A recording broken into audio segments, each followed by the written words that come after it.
Hey, what's going on, guys? Today we're going to be talking about Blade Runner 2049. This movie stars Ryan Gosling, Harrison Ford, Ana de Armas, and Jared Leto, and those are the four main people throughout this movie.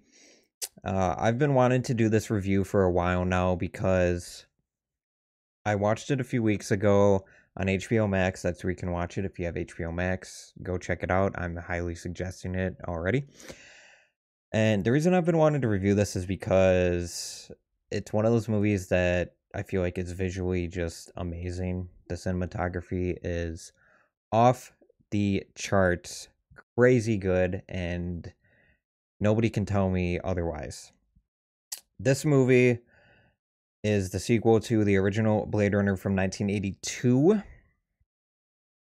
and it basically follows a detective named Detective K, and he is on a search for something.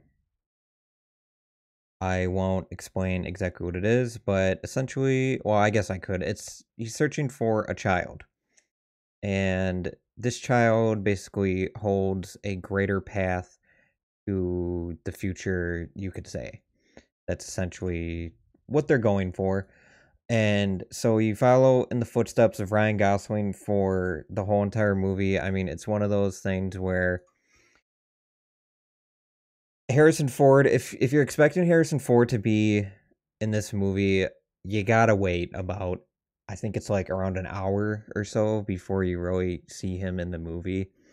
But you've got Ryan Gosling and or Ana de Armas, uh, and she does a great job. Ryan Gosling does a great job. I mean, all the acting overall is just great throughout this whole entire movie.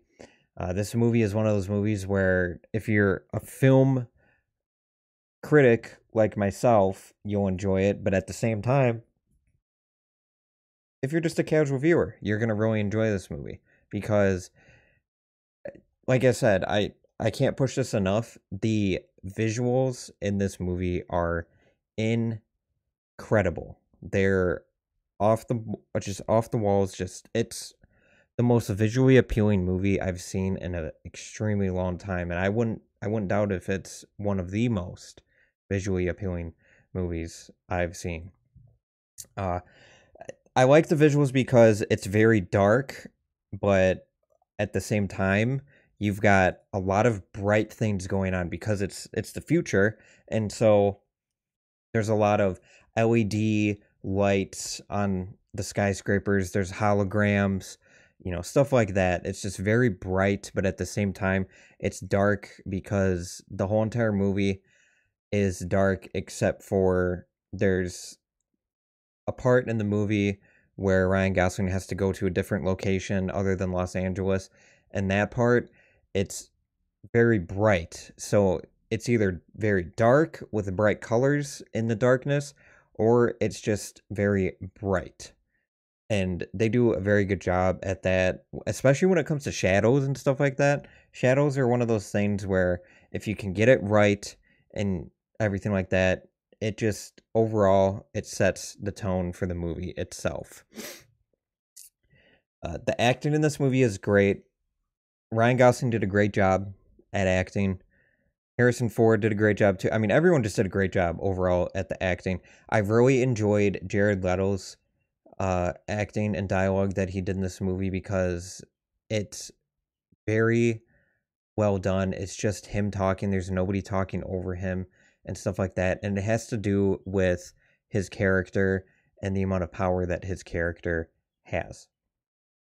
Um Otherwise, I mean, this movie just it's great. And I'll talk about a few more things about this movie that I really enjoy.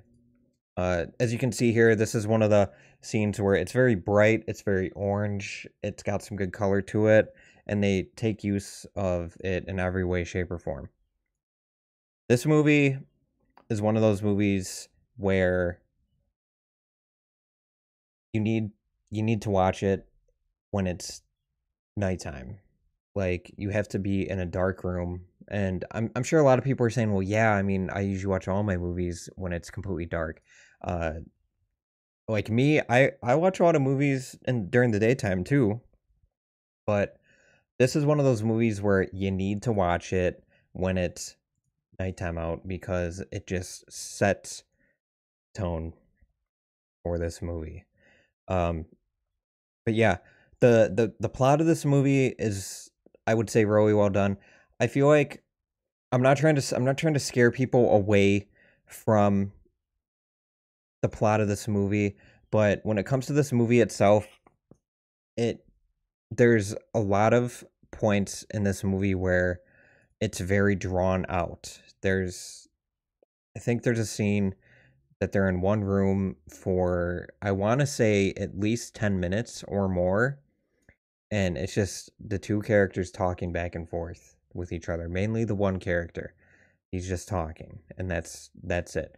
And if you don't like movies like that, don't shy away because it may seem boring, and me, I was a little bored at times when it came to those scenes, but when you realize what they're doing in these scenes, you realize there's a reason why these scenes are drawn out like this. It's because it's not only showing good exposition, but it's also showing that, this movie, the tone of this movie is very slow. It's very slow burned.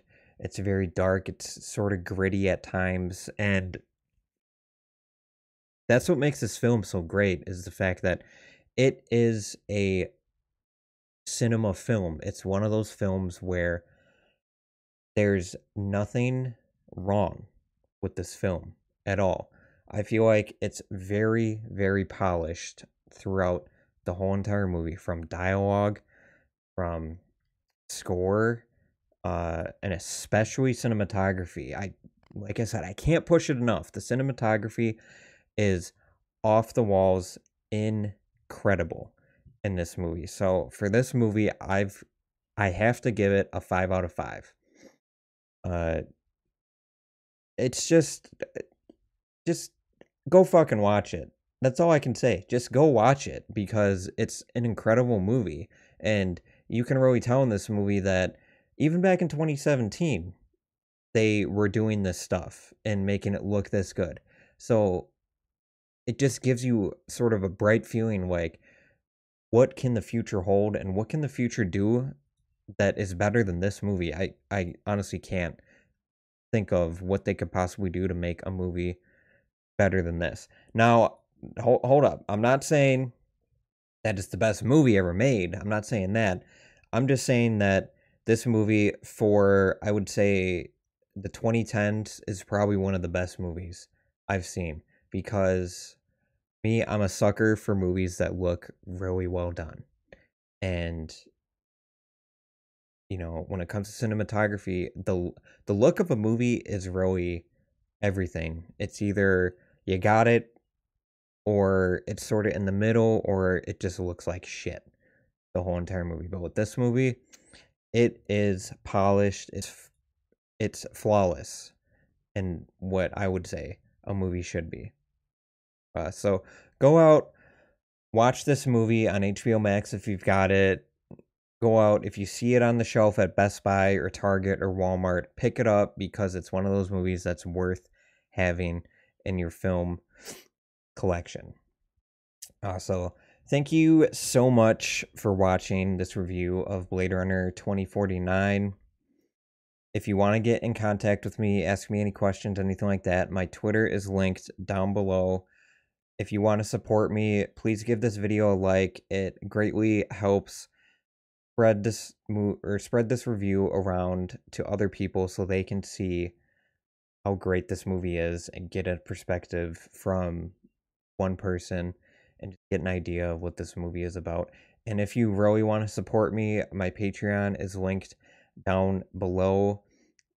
The one thing I do on Patreon is I post my videos on there, and the only way that you can get them, if you want to see my videos early, up to 3 days in advance, all you have to do is become a patron. It's $5 a month. You can unsubscribe at any time, but it helps me tremendously. So I hope you guys enjoyed this review, and I'll see you in the next video.